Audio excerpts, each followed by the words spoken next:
कार्यक्रमका साथमा NCC Bank, your business bank. Everest Bank, consistent, strong and dependable. Grand Bank Nepal Limited, helping rich, destiny together. Janata bank Nepal limited, सुदृढ, विश्वसनीय र गतिशील. Prabhu Bikas bank, service with smile. Siddhartha development bank, dedicated for development. सरकारले ल्याएको नीति तथा कार्यक्रमको प्रभावकारी कार्यान्वयन गर्न आगामी बजेटमा कृषि, ऊर्जा तथा पूर्वाधारको क्षेत्रलाई विशेष प्राथमिकतामा राखेको छ. यता विश्व ब्याङ्कले 25 मेगावाटको सौर्य ऊर्जाबाट विद्युत उत्पादनका लागि 8 करोड अमेरिकी डलर सहयोग गर्ने भएको छ. आजको कार्यक्रममा हामी युवाहरू स्वरोजगार हुँदै निकासी योग्य वस्तु फेल्डको प्रवर्धन आवश्यक, साना किसान बैंक 13 वर्षमा लगायत साताका अन्य आर्थिक गतिविधिहरू लिएर प्रस्तुत भएका छौँ. आउनुहोस् आजको कार्यक्रमतर्फ लागौँ. सरकारले आर्थिक वर्ष 2071-72 को बजेट यही साताको अन्त्यसम्ममा प्रस्तुत गर्ने जनाएको छ. तर बजेट प्रस्तुतिको पूर्व नै बजारमा दैनिक उपभोग्य वस्तुहरूको मूल्य आकाशिएको छ. यसरी मूल्य आकाशिनुको कारण बजारमा उपभोग्य वस्तुहरूको कृत्रिम अभावलाई मानिएको छ. बजेटले केही वस्तुहरूमा लगाइएको करको दर बढाउने, सरकारी कर्मचारीहरूको तलब वृद्धि हुने अपेक्षाले व्यापारीहरूले उपभोक्ताहरूलाई ठगिरहेका छन्. यसरी बजेट पूर्व बजारमा सृजना भएको कालो बजारीलाई नियन्त्रण गर्न सरकारी पहल असफल भएको छ. तर सरकारले भने बजार अनुगमन गरी दोषीलाई कारबाही गर्ने बताएको छ. चालु आर्थिक वर्षको अन्त्यतिर विकास निर्माणको कार्य तीव्र रूपमा भएको पाइएको छ. यसरी भएको विकास निर्माण कार्य गुणस्तरहीन हुने पछिल्लो अनुभवले देखाएको छ. हुन त चालु आर्थिक वर्षका लागि सरकारले पुँजीगत खर्च 85 अर्ब रुपैयाँ छुट्याएकोमा त्यसको आधाभन्दा कम रकम मात्र खर्च हुन सकेको छ. यस आर्थिक वर्षमा आर्थिक वृद्धि दर लक्षितभन्दा केही कम हासिल हुने भए पनि अधिक तरलता, डलरको तुलनामा नेपाली मुद्राको क्रय शक्तिमा आएको ह्रासले मूल्य वृद्धि दोहोरो अङ्कमा नै रहने देखिएको छ. अब सरकारले प्रस्तुत गर्ने बजेटले मूल्य वृद्धि नियन्त्रण र पुँजीगत खर्चको प्रभावकारितामा जोड दिन आवश्यक रहेको छ. यस्तै मुलुकको चुलिँदो व्यापार खाटा कम गर्न हाम्रो निकासीजन्य वस्तुहरूको प्रवर्धनमा समेत सरकारको ध्यान आकर्षण हुनु पर्दछ. साथै मुलुकमा अधिक तरलता व्यवस्थापनका लागि लगानी मैत्री वातावरणको सृजना अहिलेको आवश्यकता हो. युवा जनशक्तिलाई प्रभावकारी रूपमा परिचालन गर्न र स्थानीय स्रोत साधनको नै प्रयोग गरी मुलुकको बेरोजगारीलाई केही भए पनि सम्बोधन गर्न सरकारले सुरु गरेको युवा तथा साना व्यवसायी स्वरोजगार कोषले हाल करिब 25,000लाई स्वरोजगार बनाउन सफल भएको छ. कोषले उपत्यकामा पनि कृषि, पशुपालन र अन्य व्यवसायमा कर्जा लगानी गरेको छ, जसबाट केहीले स्वरोजगार बन्ने मौका पाएका छन्. प्रस्तुत छ एक रिपोर्ट. सबैभन्दा बढी जनघनत्व रहेको उपत्यकामा अव्यवस्थित बसोबास, गरिबी, बेरोजगारी जस्ता समस्या विकराल बन्दै गइरहेको छ. मुलुकको अन्य क्षेत्रभन्दा सुगम क्षेत्रको रूपमा रहेको उपत्यकाका काठमाडौँ, भक्तपुर र ललितपुर जिल्लामा रहेको शहरी गरिबी र बेरोजगारीलाई सम्बोधन गर्न युवा तथा साना व्यवसाय स्वरोजगार कोषले यहाँका युवा वर्गलाई पनि ऋण प्रवाह गर्दै आएको छ. पहिलो फेजमा चाहिँ अरू जिल्लाहरू कभर भएर अहिले पछिल्लो सेकेन्ड फेजमा उपत्यकाभित्र चाहिँ 3टा जिल्लाहरू कभर गरिए. 3टा जिल्ला कभर गर्दाखेरि चाहिँ उपत्यकामा चाहिँ कस्तो भन्नुहुन्छ भने पहिला हामी चाहिँ गरिबीको कुरा गर्दा गाउँमा मात्र देख्थ्यौँ. अब अहिले चाहिँ नेपालमा चाहिँ पछिल्ला वर्षहरूमा सहरी क्षेत्रमा अव्यवस्थित बसोबास र सहरी गरिबी नै बढ्दो रूपमा छ र सहरमा पनि जनसङ्ख्या विकास कार्यक्रम भनेको जनताका लागि हो. जनसङ्ख्या जहाँ बढी छ त्यहाँ बेरोजगार बढी हुन्छन्. त्यो हिसाबले चाहिँ सहरमा पनि बेरोजगार व्यक्तिहरूलाई चाहिँ विभिन्न पेसा, व्यवसाय, सेवामूलक उद्योगहरू केही गर्न सक्नुहुन्न, तिनीहरूलाई चाहिँ स्वरोजगार बनाउन सकियोस् भन्ने हिसाबले लक्ष्यका साथ चाहिँ यो अगाडि आएको र त्यही लक्ष्य र उद्देश्य राखेर चाहिँ उपत्यकाभित्र पनि यो कार्यक्रम चाहिँ लागू भएको छ. दिगो रूपमा आर्थिक समृद्धि हासिल गर्न, युवा जनशक्ति प्रभावकारी परिचालन गर्न एवं स्थानीय तहको स्रोत साधनको प्रयोग गरी युवा जनशक्तिलाई कृषि, उद्योग तथा सेवा व्यवसाय सञ्चालन गर्ने कार्यमा कोषले बिना धितो ऋण उपलब्ध गराउँदै आएको छ. आम रूपमा चाहिँ सम्पूर्ण युवा जो विदेशिएका छन्, अहिले झन्डै वार्षिक रूपमा 4 लाख युवाहरू विदेशिएका छन्. उनीहरूलाई सकेसम्म चाहिँ बढीभन्दा बढी र लक्ष्य भनेको त राज्यको चाहिँ पुरैलाई नै देशभित्र रोजगार दिनुपर्छ भन्ने हिसाबले चाहिँ यो त्यस्तो बृहत लक्ष्य राखेर स्थापना भएको हो. तर चाहिँ यसले सुरुका वर्षहरूमा 50,000सम्म युवाहरूमा चाहिँ पुग्ने भन्ने गरी कार्यक्रम थियो. र अहिले चाहिँ धनी आधा त्यसको 50% भनेको चाहिँ 25,000 युवाहरूलाई स्वरोजगार कोष बनाउन सकेको भन्ने जसको लगानीको आधारमा हामीले यसलाई चाहिँ स्वरोजगार भयो कि भनेर हेर्ने त्यो हिसाबले हेर्दाखेरि चाहिँ यो आफ्नो चाहिँ लक्ष्यको अहिले चाहिँ आधा आधी पुरा गर्न सक्षम छ भन्ने हो र यसले चाहिँ अब भएका सबैलाई रोजगारी दिन सक्छ भन्ने चाहिँ जुन हामीले महत्त्वाकांक्षा राख्ने हो त्यो राज्यले चाहना राख्नु स्वाभाविक हो तर त्यस्तो छैन हरेक कुराको लिमिटेसन हुन्छ त्यो हिसाबले हेर्दाखेरि चाहिँ यो आफ्नो लक्ष्यमा चाहिँ आंशिक रूपमा सफलता प्राप्त गर्न सकेको छ भनेर भन्नुपर्ने हुन्छ। सरकारद्वारा बजेटबाट नै घोषित विकास कार्यक्रमको रूपमा रहेको कोषका कार्यक्रमले उपत्यकाका जनताको जीवनस्तर उकास्न आर्थिक सहयोग प्रदान गरेको छ। यही सहयोगबाट भक्तपुर सूर्य विनायकका थानका व्यवसायी चन्द्र बहादुर तामाङको व्यवसाय फस्टाएको उनी बताउँछन्। पहिला अलि सङ्कट नै थियो हैन, यो अहिले चाहिँ यो जुन स्वरोजगारबाट जुन मैले 5 लाख रुपियाँ ल्याएँ त्यसले चाहिँ मैले सबै यही व्यवसायमा चाहिँ एकदम लगानी गरेको छु। कोषले विपन्न महिला, दलित, आदिवासी जनजाति, द्वन्द्व पीडित र पिछडिएका क्षेत्रका युवालाई विशेष प्राथमिकता दिई न्यून ब्याज दरमा बिना धितो एवं सर्वसुलभ कर्जा उपलब्ध गराउँदै आएको छ। कोषले प्रदान गरेको कर्जा अनि आफ्नो बचतबाट भक्तपुरका ज्ञानकुमार बमजनले सुरु गरेको बङ्गुर पालनले उनको जीवनस्तर सुधार्न मद्दत गरेको छ।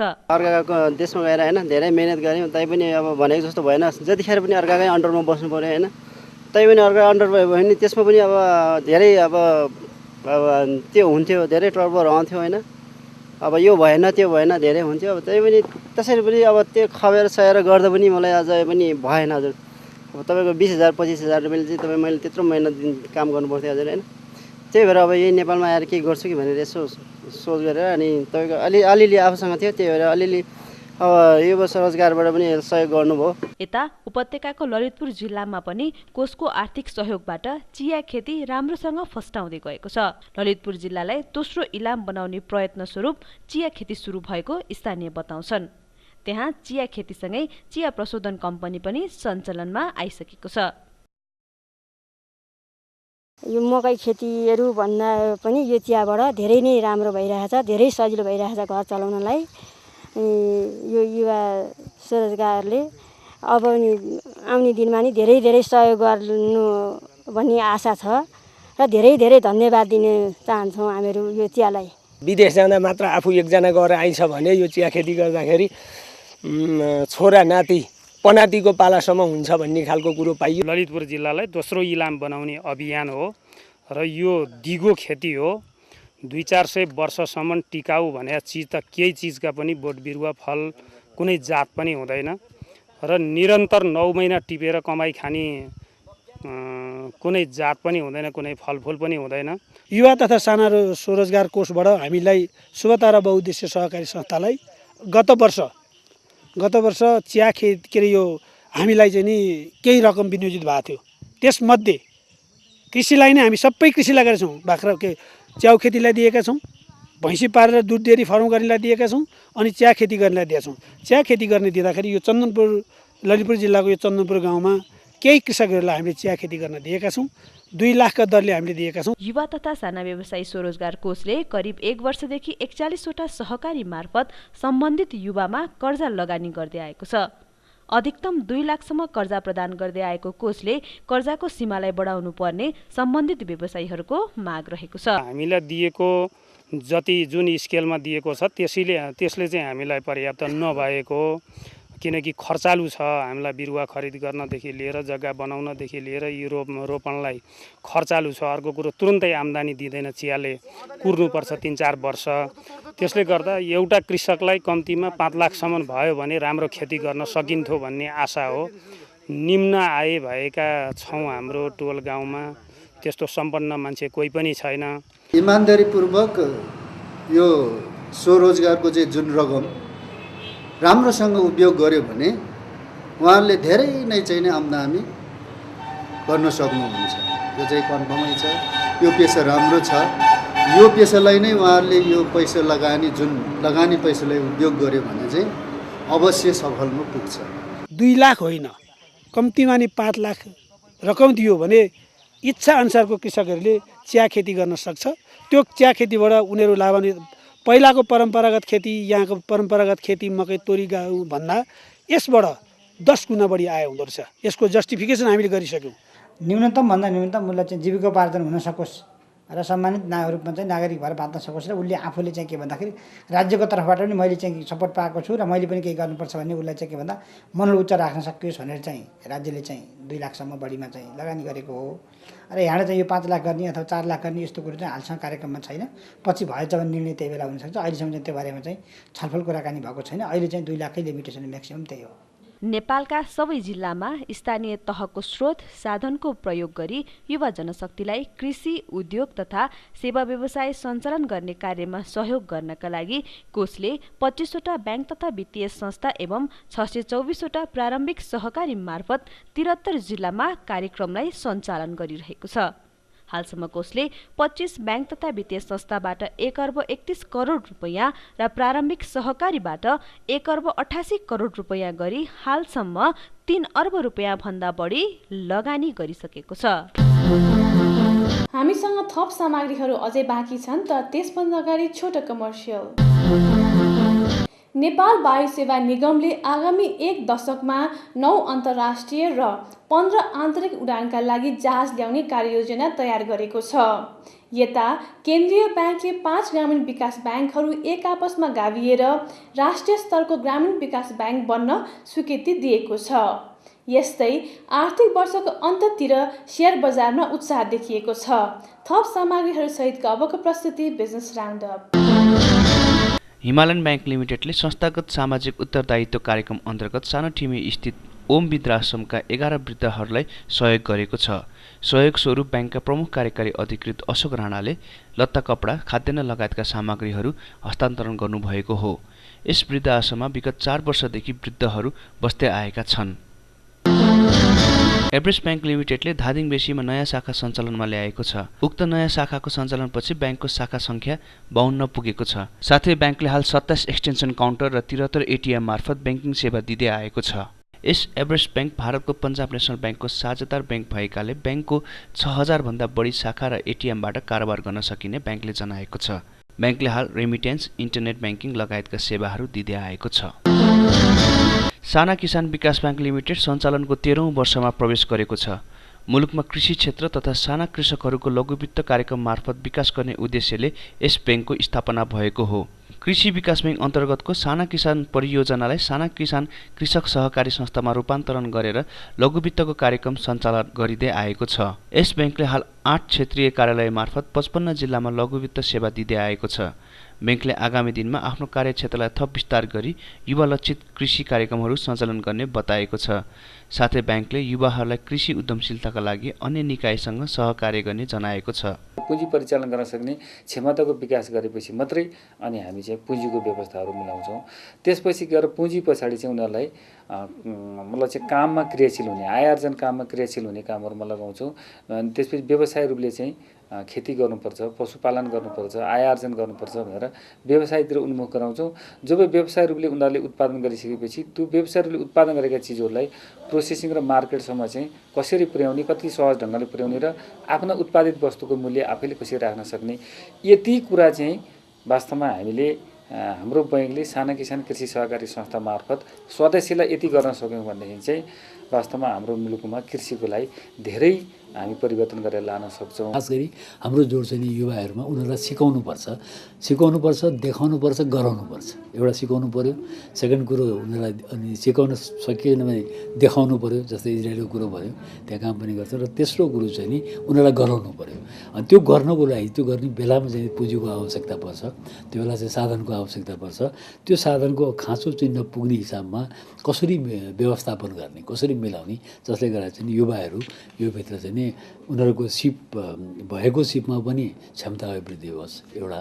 दोस्रो कुरो उनीहरूले देखुन् पनि, एक्सपोजर पनि होस् र त्यसको चाहिँ नि हाम्रो मुलुकमा नि काम उनीहरूले गरून्। त्यसको लागि चाहिँ ब्याङ्क प्रयत्नशील रहेको छ। लघुवित्त मार्फत कृषकहरूलाई वित्तीय पहुँच विस्तार गर्दै आएको यस साना किसान विकास ब्याङ्कले कृषकहरूले उत्पादन गरेका कृषि उपजहरूको बजार विस्तारलाई समेत जोड दिएको छ। साथै ब्याङ्कसँग आबद्ध कृषकका 200 भन्दा बढी छोराछोरीहरूलाई कृषि तालिमका लागि इजरायल पठाइएको छ। यस्तै ब्याङ्कले कृषि क्षेत्रको विकासका लागि कृषकहरूलाई सरल तथा सुलभ कर्जा प्रवाह गर्ने जनाएको छ।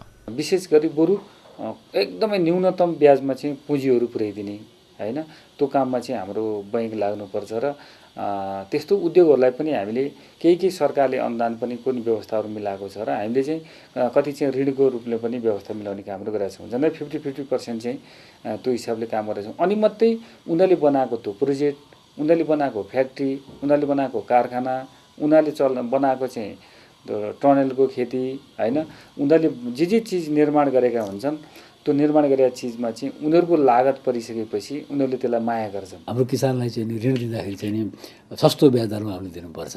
हामीले दिएको ऋण चाहिँ त्यो प्रोडक्टिभ कुरोमा प्रयोग हुनुपर्छ।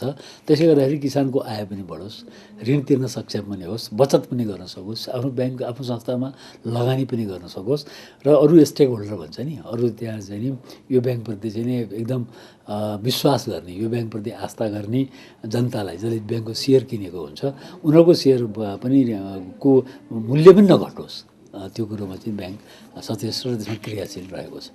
ब्याङ्कले हाल कृषकहरूलाई सामुदायिक विकास कर्जा, स्वरोजगार कर्जा, पशुपन्छी बिमा, विप्रेषण लगायतका सेवाहरू दिँदै आएको छ।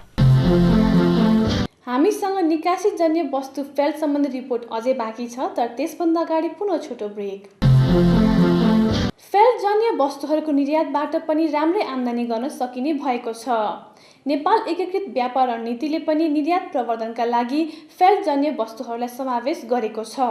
यसले विशेष गरी महिलाहरूलाई रोजगारी प्रदान गरेको छ। सरकारले प्रवर्धनका लागि राहत प्याकेज दिने हो भने फेल्टका सामग्रीहरूको गुणस्तरीय उत्पादन र निर्यातमा टेवा पुग्न जाने थियो। एक रिपोर्ट। भेडाको ऊनलाई प्रशोधन गरी बनाइने धागोलाई फेल्ट भनिन्छ। हुन त नेपालमा प्राचीन समयदेखि नै भेडाको ऊनबाट राडी पाखी बनाइने गरिएको छ, तर फेल्ट बनाउनका लागि भेडाको ऊनलाई प्रशोधन गरी मुलायम बनाइन्छ। हाल करिब 100 कम्पनीहरूले फेल्ट व्यवसाय सञ्चालन गरी करिब 20,000लाई प्रत्यक्ष रोजगारी दिइरहेका छन्, जसमा 95% हिस्सा महिलाहरूको रहेको छ। राडी तपाईँ देख्दै आउनुभएको थियो, त्यो त हाम्रो धेरै वर्ष अगाडिदेखिको प्रडक्ट हो। फेल्ट पनि लगभग त्यही प्रोसेस हो, तर हामीले राडीलाई अलि सफ्टको रूपमा अलि क्वालिटी इम्प्रुभ गर्नु नसकेकोले त्यो एउटा सेमी क्वालिटी जस्तै सेमी फिनिसको रूपमा चाहिँ फर्ममा आयो र हामीले त्यो अलि लोकप्रिय नभएको जस्तो मार्केटेड प्रोडक्टको रूपमा चाहिँ हामीले उभ्याउनु नसकेको मात्रै हो, तर त्यसैको विकसित रूप नै फेल्ट हो। नेपाल हस्तकला महासङ्घले 42 वस्तुहरूलाई हस्तकला सामग्रीको सूचीमा राखेकोमा 25 वस्तुहरू निकासीमूलक छन्, जसमा फेल्टका सामग्रीहरू पनि पर्दछन्।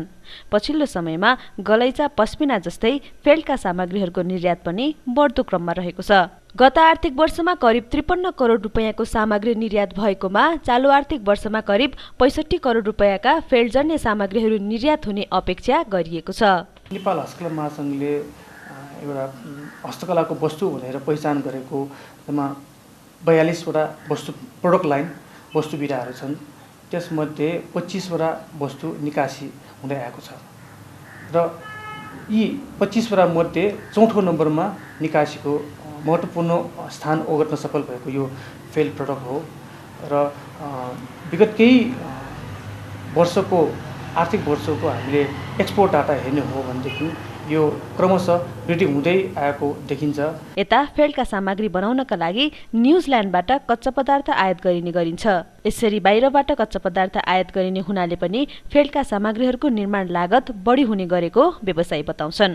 फेल्ट एउटा भेडाको ऊनको एउटा फोम हो, हुन त नेपालमा पनि पाइन्छ भेडाको ऊनहरू, तर यो फेल्ट अहिले जुन बनिरहेको प्रडक्टहरू हो त्यसको लागि चाहिँ ऊन न्युजिल्यान्डबाट आउँदै गरेको छ, किनभने त्यहाँको मेटेरियल एकदम सफ्ट भएको छ र यसलाई वस्तुलाई अझ एट्र्याक्टिभ बनाउनलाई उपयुक्त हुन्छ र हामीले क्वालिटी इम्प्रुभ गर्न सकेको खण्डमा अहिले हामीसँग भएको भेडाको ऊनहरूबाट पनि हामी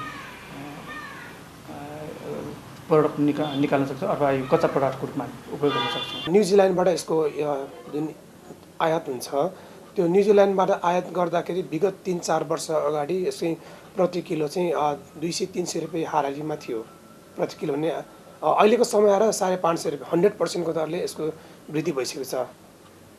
अब त्यसको सब्स्टिट्युट हामीले देशमा पनि हामीले हिमाली भेगमा चाहिँ भेडा पालन गरेर र हामीले चाहिँ न्युजिल्यान्ड र अस्ट्रेलियाबाट चाहिँ उन्नत जातको भेडाहरू चाहिँ हामीले ल्याएर त्यसमा चाहिँ हामीले भेडाको ऊनहरू चाहिँ उद्योगलाई चाहिँ हामीले विकास गर्न सकिन्छ। त्यसको लागि प्राइभेट सेक्टरबाट चाहिँ एकदमै गाह्रो छ र अब गभर्मेन्टले चाहिँ यसले साथ दियो भने यो सम्भावना छ। अलिकति लङ टर्म योजना हो तर यो सक्सेस हुन सकिन्छ। लोड सेडिङ त्यसपछि आएर बन्द हडताल भयो अनि जुन किसिमको यो युनियनहरूको हस्तक्षेपले गर्दाखेरि चाहिँ गाह्रो छ भने जुन आफ्नै अर्को अन्तर्राष्ट्रिय स्तरमा नै हेर्ने भने अब प्राइस कम्पिटिसनको कुराहरूको र मेटेरियल्सको रेटहरू दिनका दिन प्रतिदिन बढिरहेको देखिन्छ। यसका रिलेटेड अरू कुराहरू चाहिँ जस्तै कलर्सहरू भयो डाइजहरूको यिनीहरूको रेटहरू पनि जुन बजारमा चाहिँ दिन प्रतिदिन बढिरहेको छ। त्यो जुन रेट बढिरहेको छ त्यसको मामलामा त्यसको माध्यममा हामीले चाहिँ विदेशीहरूलाई चाहिँ हामीले रेट बढाउन सकिरहेको छैन किनभने अन्तर्राष्ट्रिय स्तरमा हाम्रो जुन किसिमको रेट बढ्ने जुन पर्सेन्टेज हो त्यो पर्सेन्टेजबाट हामीले बढाउन खोज्यो भने सायद विदेशी बायरहरूले चाहिँ हाम्रो प्रडक्ट किन्दैन होला। त्यस कारणले गर्दाखेरि एकदमै गाह्रो छ। फेल्टबाट गलैँचा, जुत्ता, खेलौना, ब्याग लगायतका सामग्रीहरू निर्माण गरी निर्यात हुँदै आएको छ। निकासीमूलक व्यवसायको रूपमा रहेको फेल्टका सामग्रीहरू विशेषतः आन्तरिक बजारमा भन्दा पनि बाह्य बजारमा निर्यात हुने गर्दछन्। अन्तर्राष्ट्रिय बजारमा पनि विशेषतः अमेरिका, फ्रान्स, जापान लगायतमा निकासी हुँदै आएको छ। तर बाहिरी बजारमा बढ्दो प्रतिस्पर्धाका कारण नेपाली फेल्टका सामग्रीहरूलाई निकासीमा समस्या आएको व्यवसायी बताउँछन्। अहिले नेपाली फेल्ट सामग्रीहरूले भारत, चीन, मङ्गोलिया लगायतका देशहरूसँग प्रतिस्पर्धा गर्नु परेको छ। इन्डियाले पनि फेल्ट धेरै नै उत्पादन गर्न सुरु गरिसक्यो। अब चाइनाले पनि प्रशस्त गरिरहेछ, मङ्गोलियाले गरिरहेछ, काजाकिस्तानले पनि गरिरहेको छ होइन। अब जुन न्युजिल्यान्डबाट हामीले नेपालमा आयात गरेर यहाँ त्यत्रो लामो बाटो यहाँ ल्याएर त्यसबाट पनि यहाँ बनाएर हाम्रो यस्तो लोड सेडिङ भएको देशमा घन्टाको चाहिँ तपाईँको प्रति युनिटको 40 रुपियाँ युनिटमा चाहिँ हामीले बिजुलीमा हामी प्रयोग गरेर यसको उत्पादन लागत त धेरै नै कस्टली परेको छ होइन। यस्तो लागत बढेर पनि हाम्रो निर्यात बढ्न सक्नु भनेको एउटा निजी क्षेत्रको नै प्रयास धेरै नै छ यसमा। अब यस्तो कम्पिटिसन छ, विदेशीसँग कम्पिटिसन एकातिर प्रब्लम एकातिर छ भने अर्को चाहिँ देशमा पनि एउटा हाम्रो पूर्वाधारहरू राम्रो किसिमको व्यवस्था भएको छैन, एउटा निर्धक्कसँग उद्योग चलाउने स्थिति पनि छैन होइन। प्रतिस्पर्धी बजारमा नेपाली फेल्टका सामग्रीहरूलाई कम लागतमा गुणस्तरीय उत्पादनका लागि नेपालमा नै कच्चा पदार्थ उत्पादन गर्ने, राहतका लागि अनुदान बढाउने जस्ता पक्षमा ध्यान पुर्याउन आवश्यक छ। साथै नेपाल हस्तकला महासंघले पनि फेल्ट सामग्रीहरूको प्रवर्धनका लागि ध्यान पुर्याउनुका साथै योजना बनाएर अघि बढ्न आवश्यक छ। फेल्ट प्रोडक्ट डेभलपमेन्टदेखि प्रमोसनको लागि जस्तै प्रोडक्ट डेभलपमेन्टको लागि हामीले ट्रेनिङहरू दिँदै आएका छौँ। रङ्ग संयोजन जुन कलर कम्बिनेसन त्यस्ता प्रोडक्ट डेभलपमेन्टको लागि अति महत्त्वपूर्ण तालिमहरूको पनि हामीले आयोजना गरेका छौँ। त्यस्तै डिजाइनको पनि एउटा महत्त्वपूर्ण विधा हो यो वस्तु फेल्टको वस्तु बनाउनको लागि।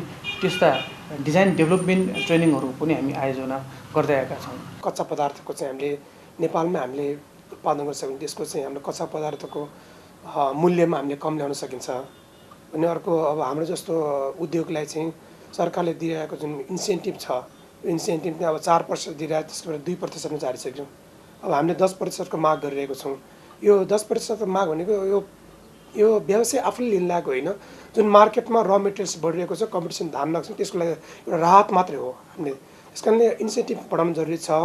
सरकारबाट चाहिँ सहुलियत दरको जुन हामीले जुन दरको ब्याजमा चाहिँ हामीले ऋण लिने जुन छ रिफाइनेन्सको कुराहरू छ, रिफाइनेन्सको कुरामा चाहिँ जुन सरकारले गरेको चिजहरू अहिले जुन सर्ट टर्मको लागि जुन 2 महिना 3 महिनाको लागि अर्डर आउँछ, अर्डर गइसकेपछि त्यो पे ब्याक गर्नुपर्छ। 2% 3%मा 2देखि 3-4%मा पाए पनि त्यो 3-4 महिनाको पिरियडमा चाहिँ खासै त्यसले व्यवसायले त्यति फाइदा लिन सकेको छैन। त्यो पिरियडलाई पनि बढाउनु जरुरी छ। सरकारले निकासी प्रवर्धनका लागि नेपाल एकीकृत व्यापार रणनीतिमा समावेश गरेको यस फेल्ट व्यवसायलाई उपत्यका बाहिर पनि विस्तार गर्न आवश्यक देखिन्छ। दर्शक वृन्द, हाम्रो वेबसाइट www.arthakwartanews.com केही परिमार्जित गरी हामी प्रस्तुत हुँदैछौँ। हस्त आजको कार्यक्रमको निर्धारित समय सकिसकेको छ। म लगायत सम्पूर्ण युनिटलाई बिदा दिनुहोस्। नमस्कार।